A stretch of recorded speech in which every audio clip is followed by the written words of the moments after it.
Salut les amis, comment vous allez? J'espère que vous allez très bien. Bienvenue sur Ronas Dev.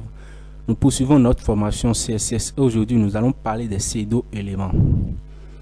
Et vous savez, dans les précédentes formations, nous avons parlé des pseudo-classes.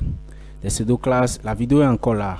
Et puis, il y a beaucoup de personnes qui n'ont pas encore visualisé la vidéo. Allez visualiser les pseudo-classes. Et nous avons parlé de quoi? Nous avons dit que les pseudo-classes s'utilisent afin de mettre en forme un élément en fonction de son état. Vous voyez, en fonction de son état. Si vous venez ici, venez sur la chaîne Ronas Dev et puis vous allez sur la playlist découverte du CSS. Vous allez là-bas et puis vous cliquez ici sur la playlist découverte du CSS. Je crois que c'est la vidéo numéro 11. Vous pouvez visualiser ça. Et puis on avait dit quoi? On avait dit que les pseudo-classes, au fait, c'est des classes imaginaires. Et c'est des classes conditionnelles. C'est la mise en forme, on appelle ça une mise en forme conditionnelle. C'est-à-dire quoi? On définit une classe et on définit certaines propriétés de la classe. On dit que on prend un élément, un sélecteur, on dit que le sélecteur, on lui attribue la classe seulement si le sélecteur a un état donné. C'est-à-dire quoi? Par exemple, on peut dire, bon, on a défini sur ce sélecteur un pseudo-classe. Par exemple, maintenant, on dit quand on va survoler cet élément maintenant, c'est-à-dire quoi? Le test qui est ici, quand on va survoler le test, alors ajoute-lui la classe et par conséquent, applique-lui les propriétés définies dans la classe. Là, on parle des pseudo-classes. Ça veut dire quoi? C'est une mise en forme conditionnelle. Une mise en forme conditionnelle, on peut dire, par exemple, maintenant, quand on va cliquer sur ce lien maintenant, et si le lien est déjà visité, il faut lui donner la couleur rouge. Là, maintenant, on définit une classe. Vous voyez, on définit quoi? Mais la classe ne s'applique pas automatiquement à ce lien. La classe s'applique à ce lien seulement si le lien est visité. Ça veut dire que c'est une classe conditionnelle. Ça, on appelle les pseudo-classes. Maintenant, à l'inverse des pseudo-classes, nous avons des pseudo-éléments. Les pseudo-éléments ne fonctionnent pas de la même façon comme les pseudo-classes. Les pseudo-éléments, c'est des mots, c'est un mot-clé ajouté à un sélecteur qui permet de mettre en forme certaines parties de l'élément ciblé par la règle. Par exemple, vous prenez cet élément maintenant et vous prenez une partie de l'élément et puis vous appliquez une règle à la partie donnée. C'est ça qu'on appelle les pseudo-éléments.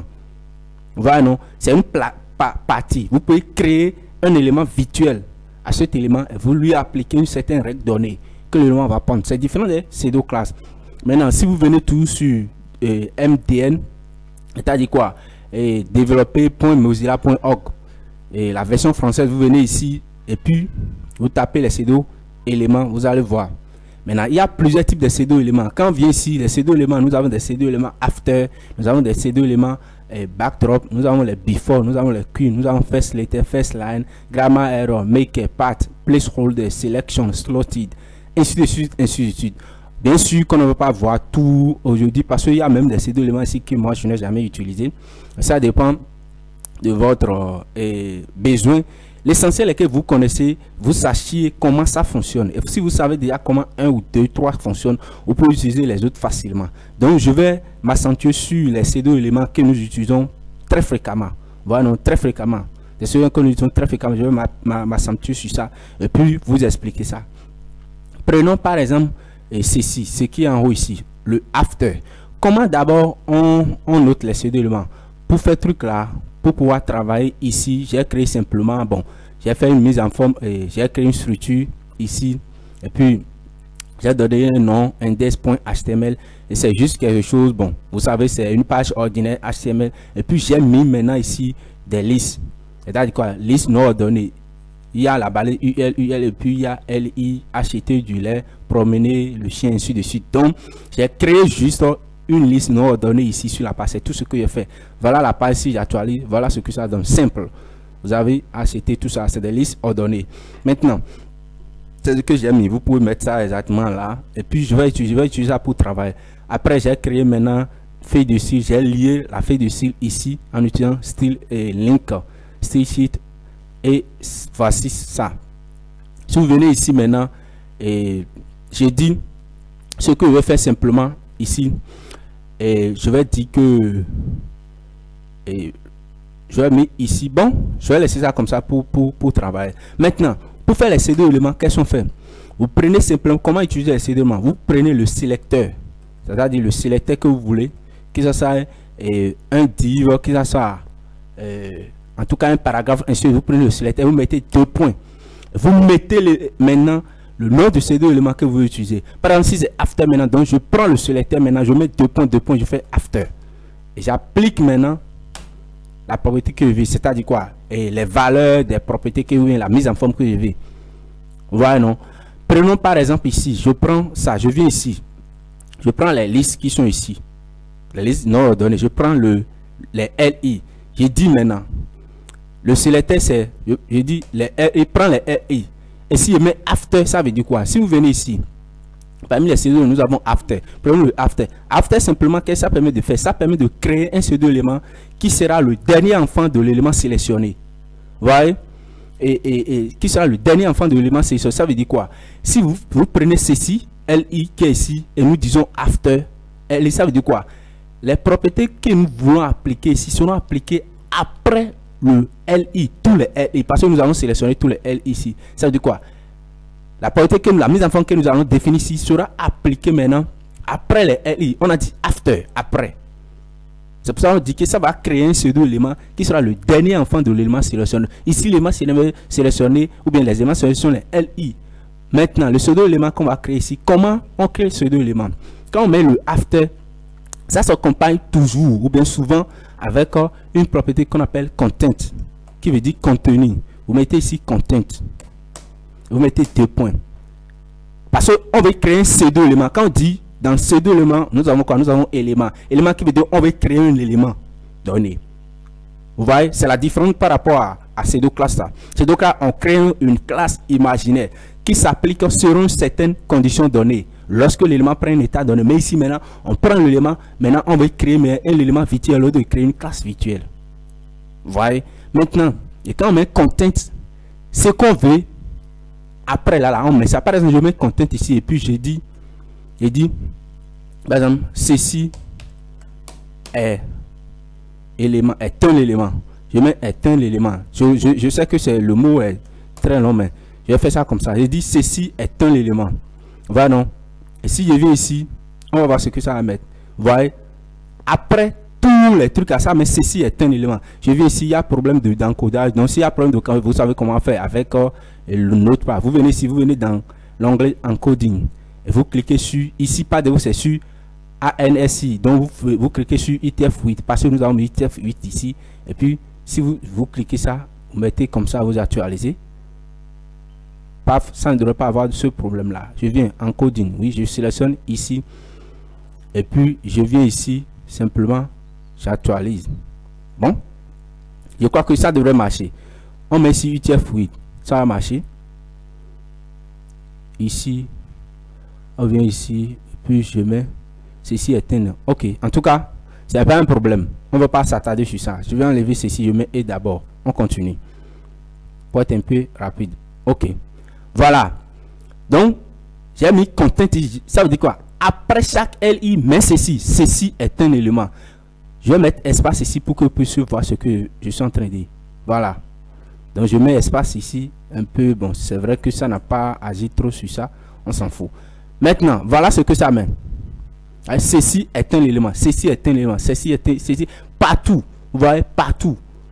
Après chaque LI, ici nous avons acheté du lait. Et vous avez acheté du. Après, vous avez ceci est un élément. Après, nous avons promené le chien. Vous avez ceci est un élément.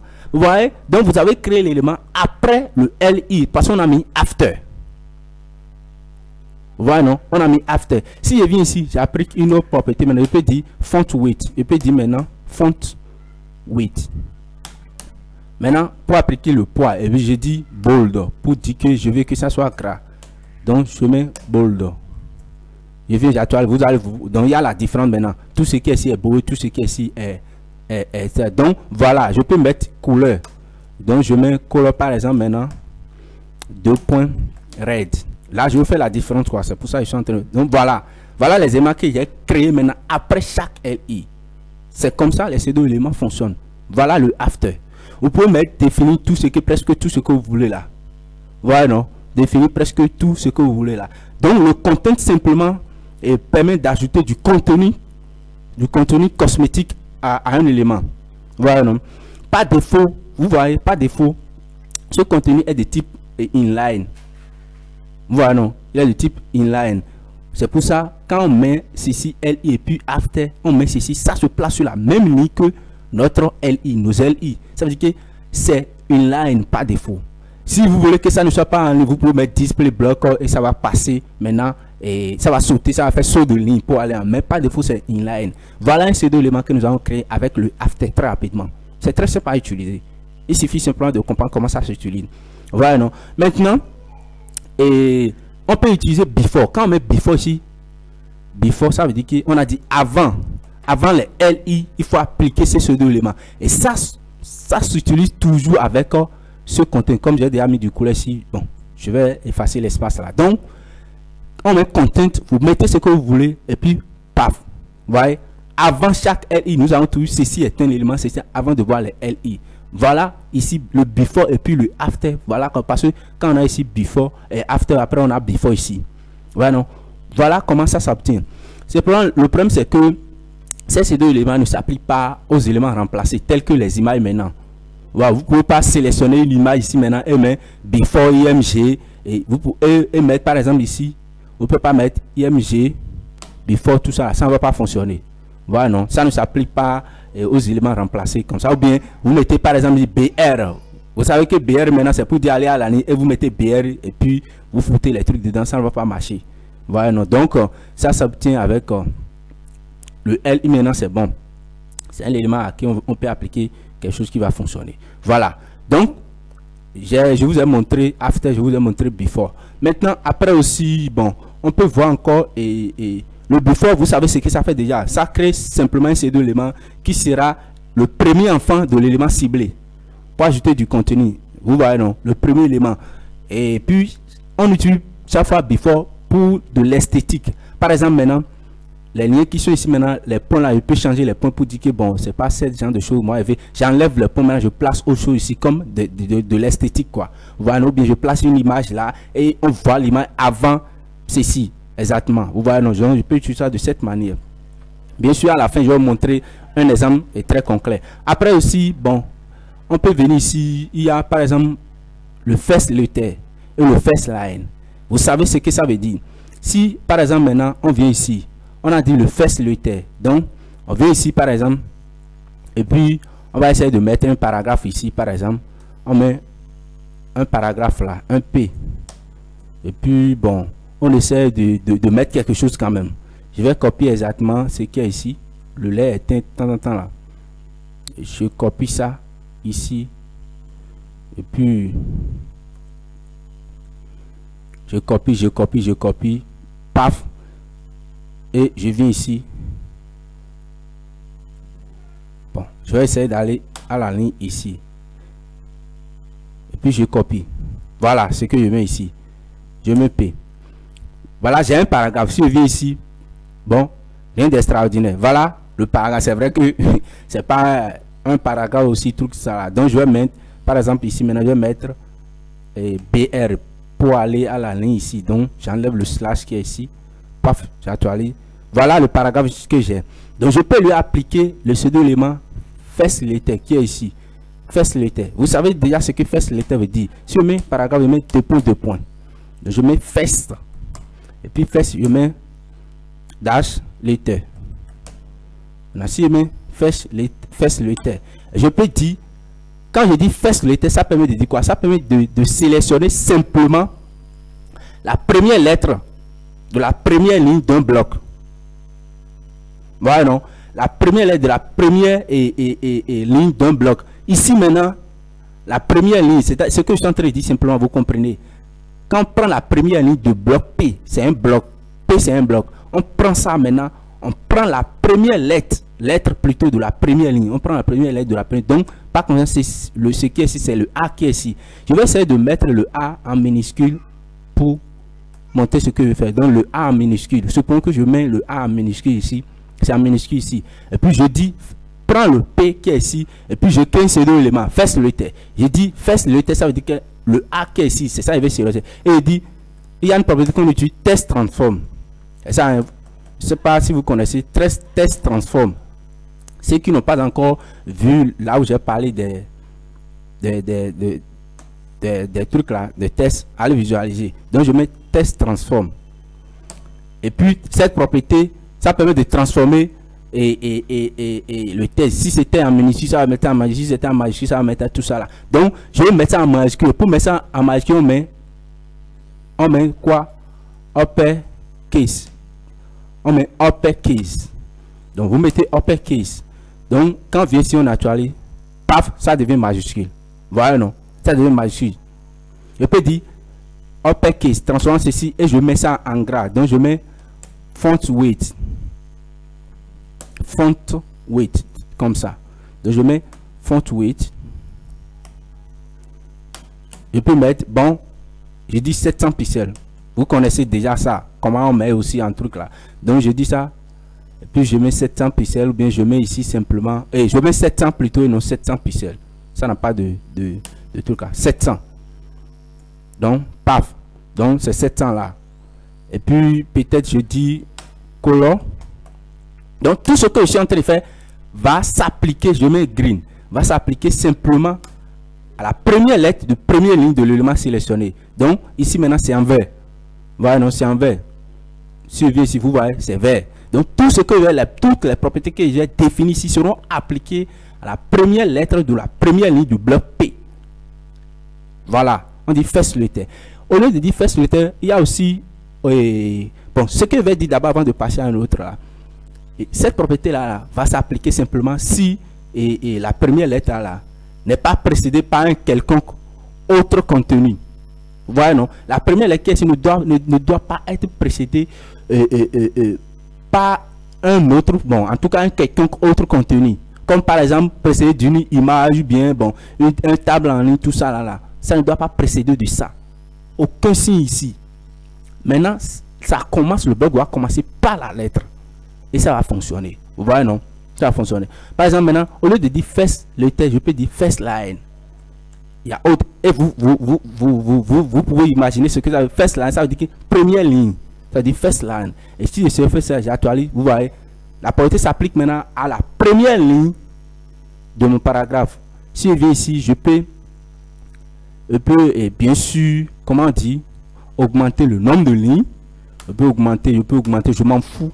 Je peux augmenter ici, on s'en fout de ça. Ça va prendre uniquement la première ligne. Et ça va appliquer la propriété à la première ligne.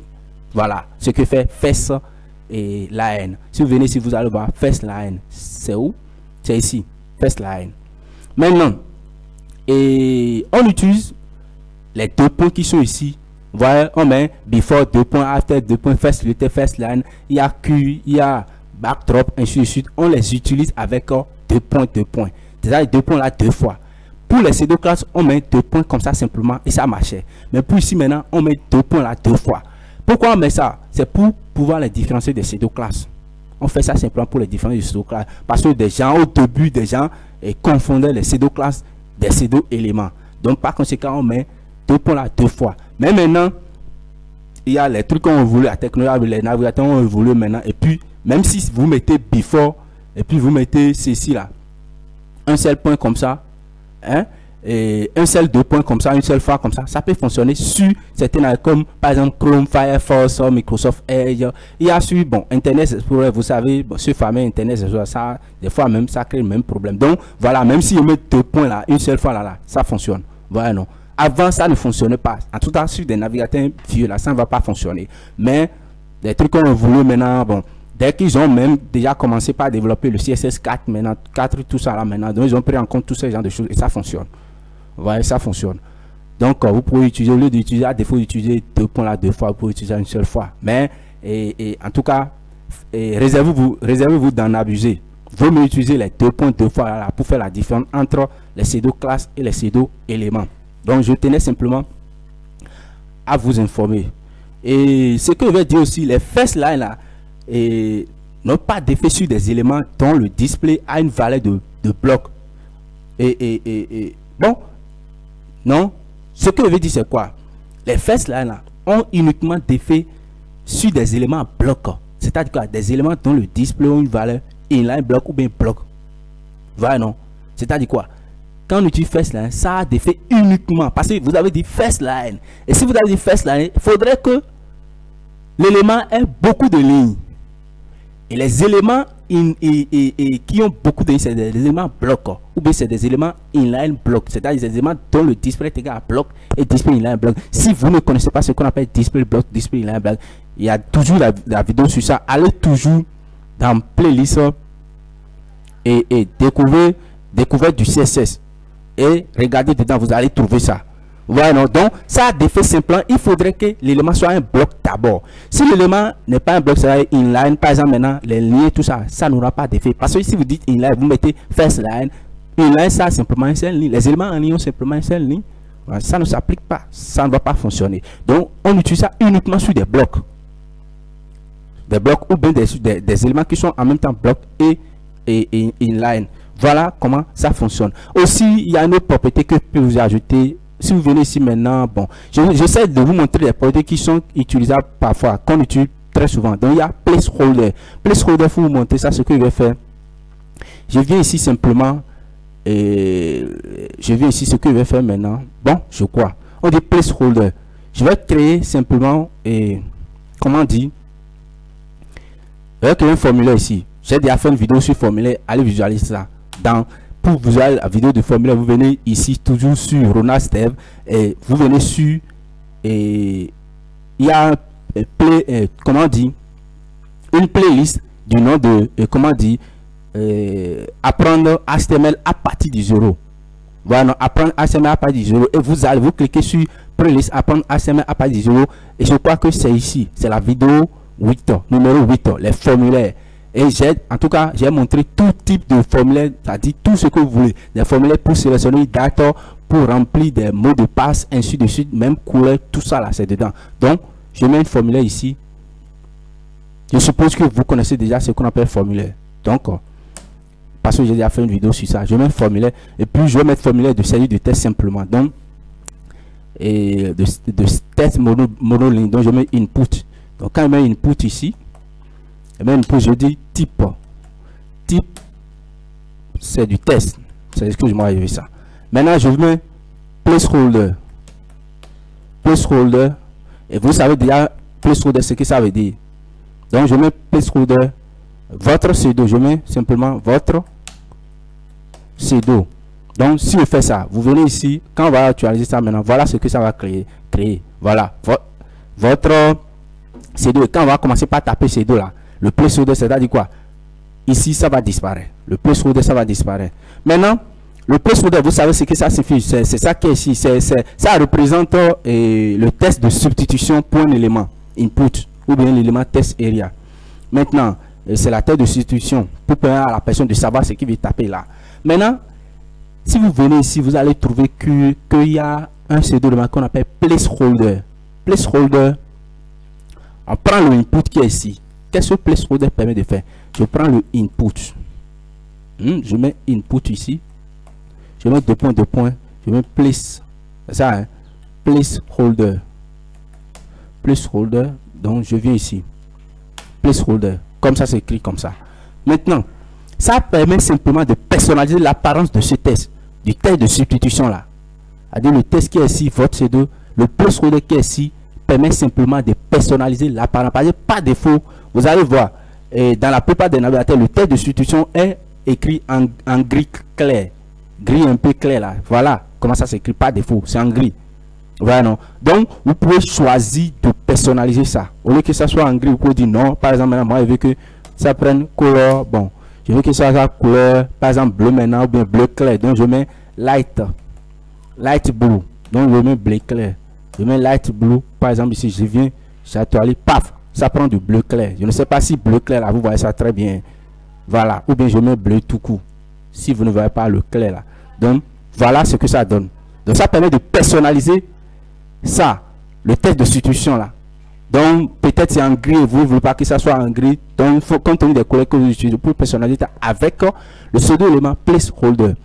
Quand on va quitter là, je crois que c'est déjà, on ne peut pas parcourir tout. J'ai déjà montré au moins 5 comme ça, ou bien 6. Donc, je crois que ça, c'est déjà bon. Voilà. Maintenant, dans quel cas réel, maintenant, on peut utiliser ce genre de choses? Quel cas réel? Je vous ai montré, c'est vrai, mais ça n'a pas l'air de quelque chose très, tout ça là. Maintenant, dans quel cas réellement? Regardez ici, quand on va venir ici, souvent, et ou bien on vient sur ici maintenant. Vous voyez ce qui est ici. Ça là, qu'on appelle menu hamburger. Ça là. Donc menu hamburger sur lequel on clique. Ce qui est ici. On peut utiliser les pseudo-éléments pour pouvoir dessiner ça, c'est-à-dire qu'à créer ça. Ce qui est ici, par exemple. On peut utiliser les pseudo-éléments pour faire ça. Souvent, on peut utiliser très simplement avec du CSS. Il est vrai qu'il y a déjà des frameworks CSS qu'on utilise maintenant pour pouvoir avoir ce genre de choses. Ou bien on peut utiliser Google Font, et ainsi de suite. Mais simplement, on peut utiliser CSS pour pouvoir personnaliser ça. Je vais vous faire ça très rapidement, vous allez voir. Je peux venir ici, ce que je vais faire, je vais définir un div ici. Je définis un div ici. Et puis, je définis un div ici. À l'intérieur de ça, simplement, je veux mettre quelque chose qui n'a pas juste, je veux mettre une balise qui n'a pas de sens, mais qui soit une balise en ligne. Donc, vous savez, quand on veut mettre une balise qui n'a pas, qui ne suffit essentiellement à rien, et puis tout ça, on met span. Je mets span ici, et puis je mets aussi span ici. J'ai déjà expliqué tout ça là dans les précédentes vidéos. Donc, span. Je mets span ici. Voilà ce que j'ai mis. Maintenant, à div, je viens ici. Je dis, par exemple, sélectionne-moi à div, paf. Donc, je mets la div, tout d'abord, la div. Et puis, qu'est-ce que je fais? Je viens ici, on sera en train de voir en même temps. Je vais dire, je vais donner une largeur à la div. Je donne une largeur de, je vais donner par exemple 30 pixels à la div. Et puis, je donne une hauteur, par exemple, de, je donne 8, par exemple, de 40 pixels. Donc, je dis 40 pixels. Et puis, et je crois que je vais m'arrêter là, de 40 pixels.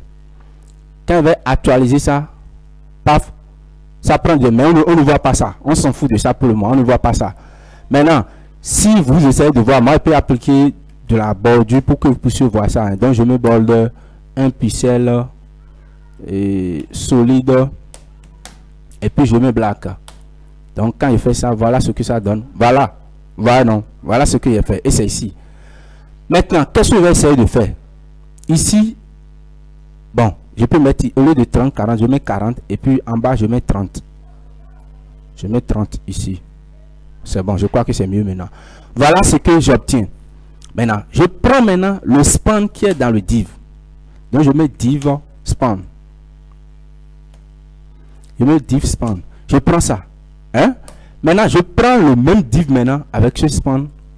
Je vais appliquer une propriété à beaucoup de... Donc, je mets virgule.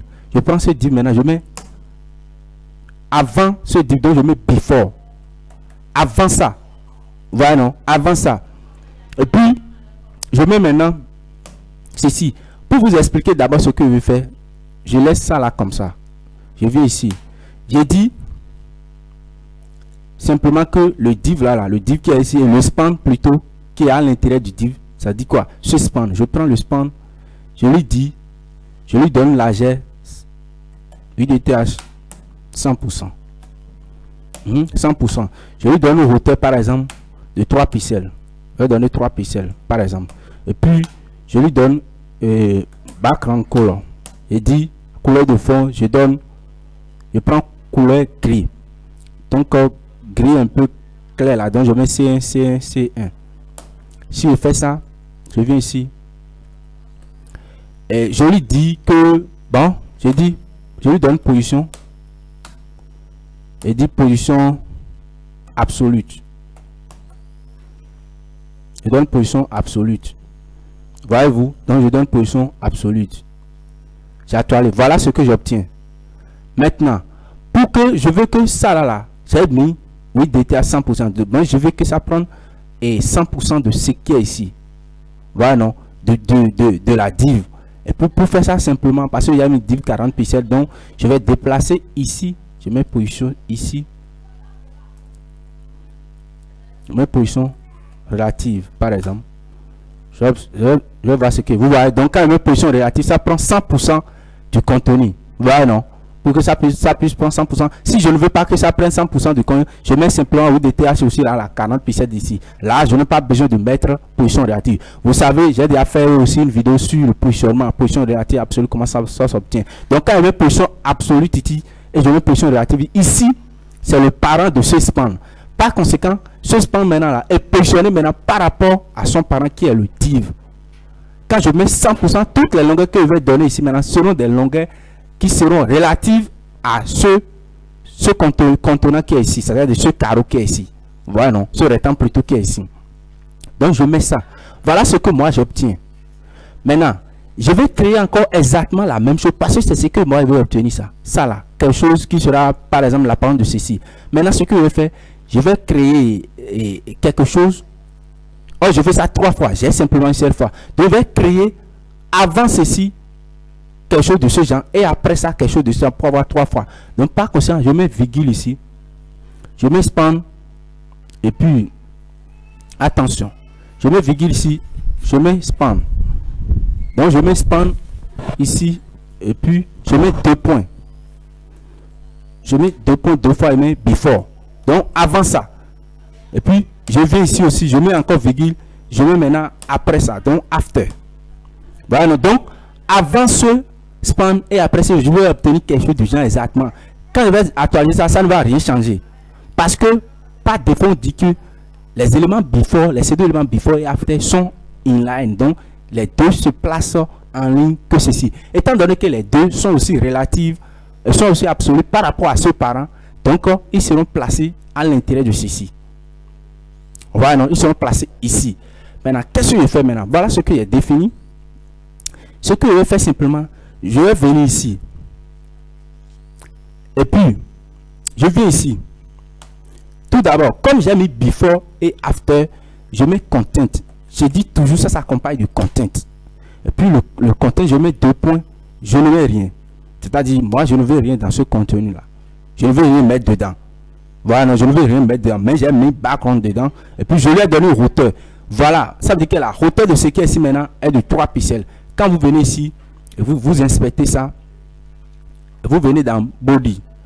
Et puis, vous venez dans ce div, vous venez dans le span qui est ici. Vous allez voir le before ici. Et le span 2 points before. Et c'est 40 fois 3. Ça veut dire quoi? Ça a une largeur de 40 pixels, exactement ce qui est ici, 40 pixels. Et puis, ça a une hauteur de 3 pixels. Voilà, le before. Et le after aussi, à une hauteur de 30 pixels, et de une hauteur de 3 pixels et une largeur de 40 pixels. Vous voyez? Et puis, le before et after se placent dans ce span. Le span aussi est ici. Donc, les deux, le before et after, par défaut, se placent dans le élément parent. C'est-à-dire quoi? Se placent dans ce span qui est ici. Donc, les trois se superposent l'un sur l'autre. Parce que eux tous sont en position absolue. Donc, ils se superposent l'un sur l'autre. Les trois en même temps. Donc, ce que vous allez faire maintenant, moi je vais venir ici maintenant, je vais prendre maintenant ce span là, le before là, je prends le before. Et puis, ce que moi je vais, regardez, suivez-moi très bien. Je viens ici maintenant, je prends le span, je mets 2 points le before, comme ce que j'avais dit avant, pour pouvoir différencier des pseudo-classes. Maintenant, ce que moi je vais faire, le before qui est ici, l'élément qui est ici, le before là, est placé en absolu par rapport à ce div qui est ici. Je vais décaler ça, je vais mettre ça au milieu. Quand je fais calcul, tout ce qui est ici c'est 40 pixels. La hauteur qui est ici c'est 40 pixels. Et puis, lui il a pour hauteur 3 pixels. Vous voyez, quand on vient sur ce before, on regarde ici maintenant, sa hauteur c'est 3 pixels. Vous voyez non? Or, la hauteur du parent c'est 40 pixels. Donc, lui, la hauteur 3 pixels. Je vais le décaler maintenant par rapport, je vais le placer au milieu. Voilà, non, je vais placer au milieu. Tout d'abord, les 3 éléments, le before, le after, puis le span, et tous sont en hauteur 3, 3. Donc, on va faire 3 fois 3, ça fait 9. On va faire le 9 moins le 40, ça fait 31. Maintenant, le 31, maintenant, on va diviser le 31. Mais quand on met un élément au milieu ici, un élément à la fin, donc on aura espace à 2. Donc, on aura un espace d'ici à ici, et un élément encore en bas, et l'autre sera au milieu. Donc, on divise le 31 divisé par 2. Et quand on va diviser le 31 divisé par 2, on va obtenir quelque chose du genre, et disons 15 ou bien 16. Et quand on va prendre 15, prenons 16. Quand on va prendre 16 maintenant, donc on va décaler ici le premier élément là. On va le dire, comme on l'a placé déjà en l'absolu, donc on met le top. Son top, on met 2 points, et puis on met 16 pixels. On va essayer de voir ce que ça va donner. Quand on va mettre 16 pixels, on a toilé, paf. Regardez, voyez-vous là où ça se place, top, 16 pixels. Regardez. Ou bien même, comme on a dit 31, non, on va prendre 15. Donc on prend 15, voilà là où ça se place. Voilà, non. Et puis je viens aussi, je fais la même chose pour le after. Donc je viens ici, je place ici, je mets 2 points, after. Et puis je dis, pour le after, je mets le top, je mets 2 points. Maintenant, le top qui est ici de after là, lui va se déplacer depuis le haut qui est ici pour complètement se positionner en bas. Donc, on va prendre la hauteur de tout ce qui est ici, moins 3. Donc, on fait ça, ça va faire, je crois très bien, ça va faire 30, combien?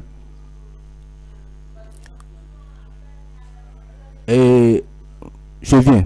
Donc, ça va faire 30, calcul mental, c'est calcul mental, hein? Donc, prenons 30 pixels, non?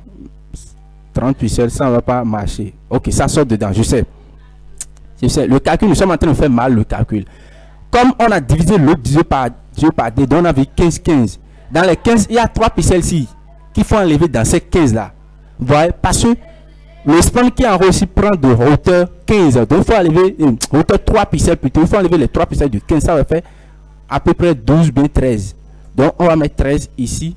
Et puis on actualise. Voilà ce que ça donne. 13. Et ici aussi maintenant, il faut prendre ici le trait de ce qui est ici, plus 3. Voilà, plus 13. Donc 13 plus 3, ça fait 16. 16 plus 13, ça fait à peu près quelque chose de... Donc je prends le 13 qui est ici. Et puis j'ajoute aussi 13. Donc normalement ça fait 26 plus 3, ça fait 29. 29 pixels. Et paf, voilà ce que ça donne. Mais, voyez-vous, c'est 13 et 14, ça ne ressemble pas à 3, quelque chose comme ça. Ceci qui est ici est trop serré. Et pour faire ça simplement, ce que je fais, par exemple, maintenant, je vais diviser les données divisées par 2, comme ça, je vais diviser par 3. Donc, je vais faire donner une hauteur de part et d'autre de haut. Je vais décaler ceci de haut, ceci aussi de bas. Pour faire ça simplement, c'est très simple. Comme j'ai déjà ceci au milieu simplement, je vais décaler ceci de 10 et décaler aussi ceci de 10. Donc, pour faire ça simplement, je prends le span qui est ici. Et puis je lui dis, paf, mets-moi au top là, 2 points. Et puis j'ai dit, j'ai divisé ça là 10. Donc je lui donne 10 pixels. Waouh, ça se décale trop. Oui, je dis 10 pixels, mais par exemple maintenant, ça se décale trop. Et puis on va prendre ceci divisé par 3. Donc je le 1, 2, 3. 1, 2, 3, 4. J'aurai quelque chose ici, 1, 2, 3. 1, 2, 3 et puis 4. Donc je divise ça là divisé par 4. 31 divisé par 4, ça va faire 31 divisé par 4. J'aurai quelque chose de...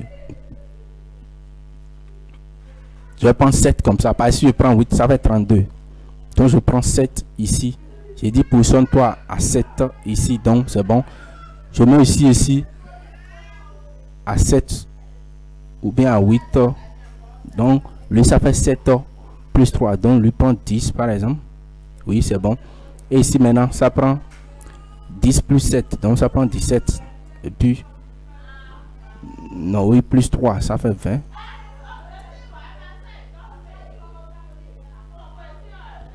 En tout cas, vous essayez de jouer simplement ici. Vous essayez de jouer simplement sur les hauteurs pour avoir ce que vous voulez avoir. Donc vous jouez sur les hauteurs simplement.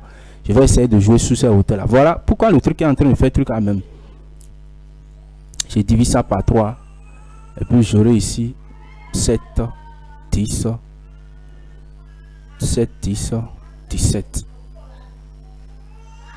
Et bien. Donc je décale ceci un peu. Vers, au lieu de 10, je mets 7.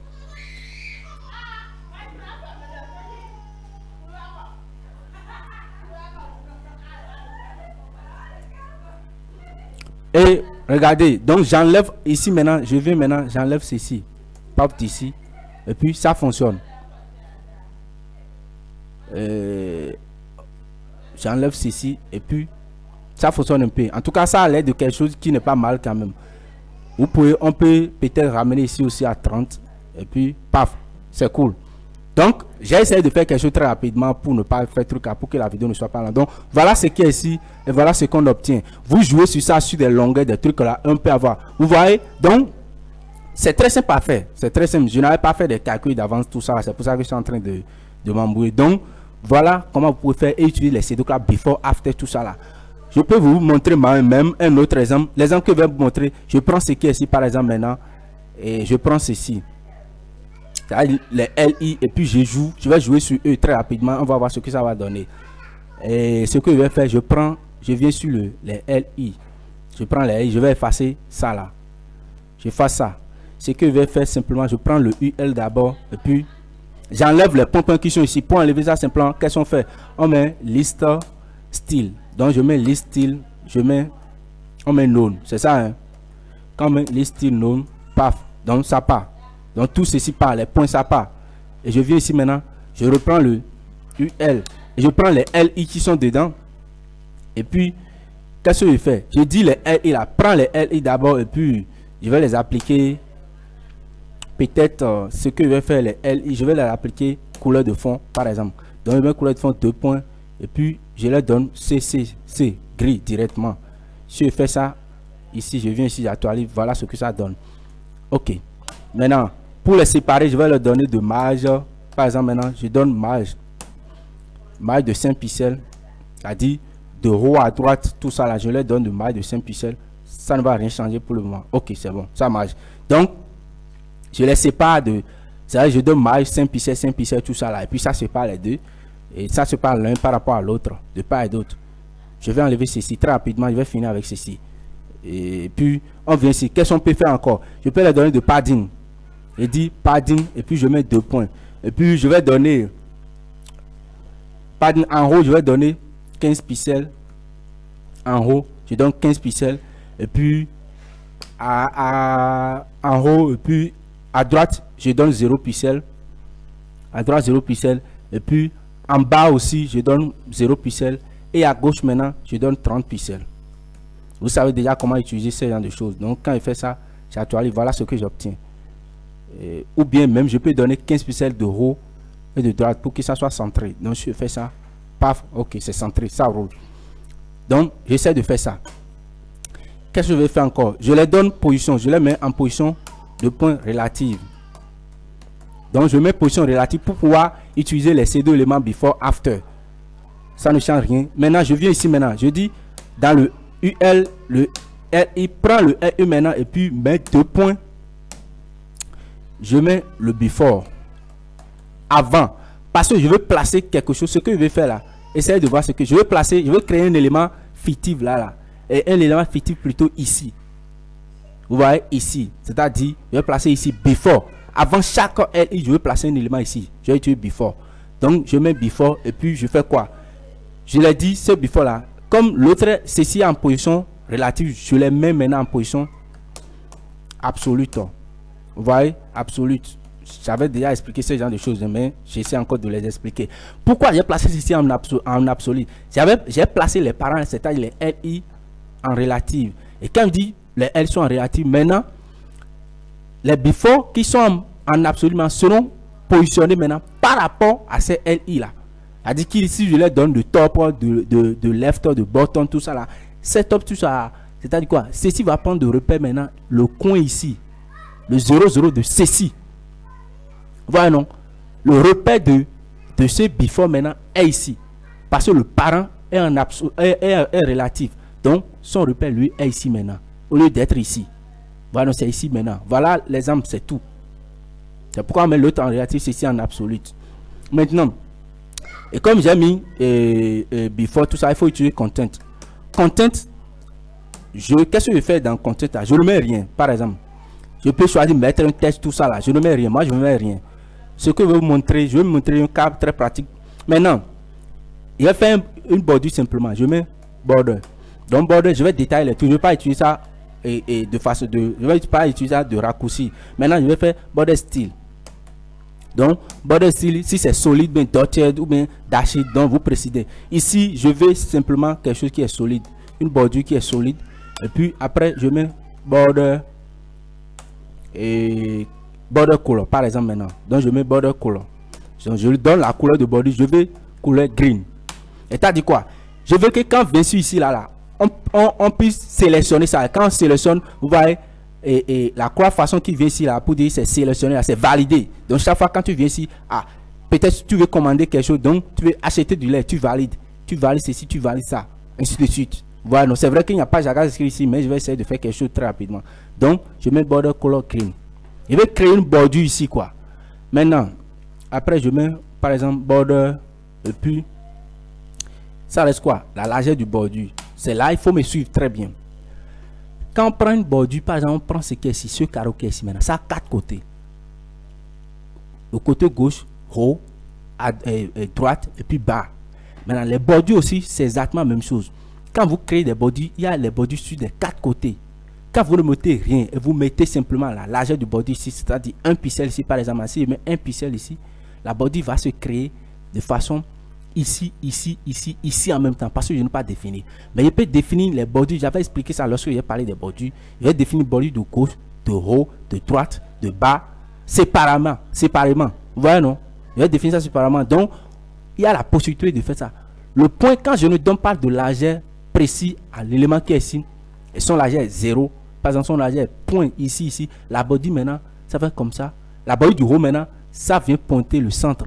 Ça vient de ce coin maintenant, diagonalement, et ça vient sur le centre, et ça remonte. Ça veut dire la bordure du haut. La bordure du droite maintenant, par exemple, maintenant, ça vient sur le point centre maintenant, et puis ça fait comme ça. Et puis du bas, c'est exactement. Et puis de la gauche aussi, c'est comme ça, de cette façon. Maintenant, moi, je vais utiliser ça pour définir une bordure. Qu'est-ce que je vais? Je vais dire simplement que la bordure de haut, c'est ça on définit. Je donne 0 pixel, je ne veux pas la bordure du haut. Maintenant, je dis que je ne veux pas la bordure du haut, mais je veux la bordure de droite. Donc, je vais donner la bordure de droite, par exemple, 5 ou bien, je vais donner 4 pixels. Paf. Je vais dire, maintenant, je veux la bordure du droite ici et la bordure d'en bas, du bas. Et puis, je donne aussi la bordure du bas, par exemple, bon, comme je veux prendre, je prends 6 pixels, par exemple. 6 pixels. Et puis, je donne maintenant la bordure du gauche, maintenant 0 pixels. Paf. Et tu as dit quoi? On commence à partir du haut et puis on évolue dans le sens des aiguilles d'une montre. Haut, droite, bas, gauche, comme ça. Je fais ça. Voilà, non? J'ai fini de faire ça. Je vais venir ici. Je vais lui donner une hauteur. La hauteur à mon élément. Donc, je donne l'élément before. Je vais lui donner une hauteur de. Parce que si je ne définis pas hauteur, ça sera 0, 0 ici. Donc, je vais lui donner une hauteur de 15 pixels. A dit, je donne la hauteur à mon élément de 15. L'élément se positionne ici, mais je prends cet exemple pour vous montrer ce que je suis en train de montrer. Je vais lui donner aussi une largeur. Largeur à mon élément, je donne la largeur de 10 pixels par exemple. Je fais ça. Maintenant, quand je fais ça, j'actualise. Voilà ce que ça donne.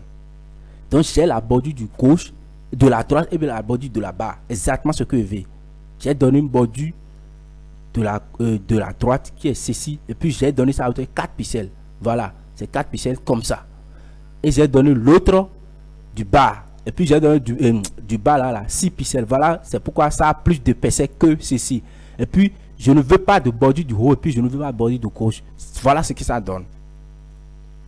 Voilà, c'est très simple à faire. Voilà ce que ça donne. Et je vais lui donner maintenant, ici, je veux que ça se positionne ici. Comme j'ai mis before, vous voyez, pour tous les LI maintenant, j'ai la bordure comme ça. Et puis j'ai donné une hauteur de 15 pixels et puis une largeur de 10 pixels. Voilà pourquoi la largeur est plus petite que la hauteur. Donc, je place ça, je dis par exemple top, je mets top 2 points. J'ai dit, bon, je vais le placer au centre ici. Donc, je vais donner 10 pixels et voir si ça va se positionner au centre. 10 pixels de top. Oui, je crois que là où ça c'est déjà bon. Ici, c'est bon. Maintenant, après, je vais le décaler vers ici. J'ai mis 10 pixels, le top 10 pixels, ça veut dire quoi? Quand vous parlez de la distance d'ici au haut, maintenant, ça fait 10 pixels. Parce que j'ai dit que l'origine de ceci maintenant est ici. Et je vous ai expliqué pourquoi. Maintenant, je vais décaler ça aussi vers ici. Donc, je mets par exemple left là. Je dis left. Ici, le padding qui est ici, je connais le padding qui est ici, c'est combien? J'ai donné padding de 30 pixels. Donc, je vais le positionner au milieu quelque part ici. Donc, je vais l'amener ici. Ici, c'est 10. Donc, je veux que le point, le centre de ceci soit à 15 pixels. Par exemple, le padding là, c'est 30 pixels. Donc, je veux que ceci soit au milieu 15 pixels. Or, j'avais donné ici 10 pixels. Donc, je vais ajouter 5 pixels pour que ça soit 15. Donc, je prends le top, je le place par rapport à gauche là, de 5 pixels. Donc, je mets left là, 5 pixels comme ça. Paf, si je fais ça, regardez ce que ça donne. Paf, voilà. Et d'ici à ici maintenant, ça fait 5 pixels. Et ici, au milieu. Ce que je vais faire, je vais tourner ça. Pour que ça ressemble à quelque chose. Quand on clique sur ça, on sélectionne ça, ça fait paf. Donc, Je vais faire quelque chose. Comment je vais faire? Donc pour faire ça, je vais utiliser les transformations. Donc je mets transform. Deux points, c'est simple. Je vais tourner ici maintenant. Je vais tourner ça de 45 degrés. Donc je mets rotate. Si je ne mets, je devrais mettre all, mais comme je ne mets rien là, donc c'est supposé que c'est cet élément ça va tourner. Donc je mets rotate 45 degrés. Donc je fais ça et puis quand voilà, c'est tourné de 45 degrés. Et voilà, ça a l'air de quelque chose. Vous voyez ce que ça ressemble. C'est comme ça on peut utiliser les pseudo éléments. Par exemple, le before que j'ai utilisé maintenant, voilà ce que ça. Et c'est un peu sympa. C'est sympa, non? Donc vous voyez, ici j'ai juste, c'est vrai que ceci je ne vais pas faire les calculs, donc c'est pas trop joli, mais ça ressemble quand même à un hamburger. Vous voyez, un bouton hamburger. Donc ici maintenant, j'ai créé quelque chose. Et puis, on peut mettre ça ici en noir ou bien en tout ça. Et quand on va cliquer, ça va devenir gris. Et puis, on peut changer la couleur ici aussi. Quand on va cliquer ici, ça va devenir gris. Je change la couleur là. Il faut associer ça. Il faut utiliser JavaScript pour faire ça. Mais quand même ici, ça ressemble à quelque chose qui est un peu bon et c'est très bien. Voilà ce que je peux vous dire concernant les pseudo éléments. Je vous ai expliqué ça. Si vous avez aimé la vidéo, n'hésitez pas de liker la vidéo, d'aimer la vidéo et de partager. Je veux que vous partagez la vidéo partout. La chaîne est encore à ses débuts, donc aidez la chaîne à évoluer, partagez les vidéos, likez les vidéos et puis abonnez-vous si ce n'est pas encore fait. Merci beaucoup. Je vous dis ciao et à bientôt.